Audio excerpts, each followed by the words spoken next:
দেখ মহরম, কাজটা তো কিন্তু খারাপ করেছি। দেখো মনে সাহেব, অঙ্গিতাকে আমি ছোট থেকে ভালোবাসি। দেখো মনে সাহেব, আমি অঙ্গিতাকে তো ভালোবাসি, সব থেকে ভালো হবে অঙ্গিতার সাথে আমার বিয়ে দিন।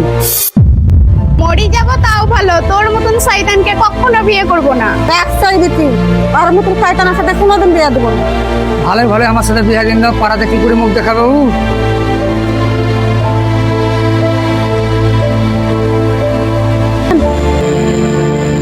বাপ মারা মেয়ে, তার লিগে যা ইচ্ছা তাই করবেন। কি করবো তা? আপনার মেয়েকে কে বা বিয়ে করবে গ্রামে এত সব জানার পরেও? কেউ নাই এরকম গাতে বিয়ে করার মতো না। গ্রামে কি কেউ নাই আমাকে বিয়ে করার মতো? আমি ছাড়া ওকে কে বিয়ে করবে? আমি বিয়ে করবো ওকে।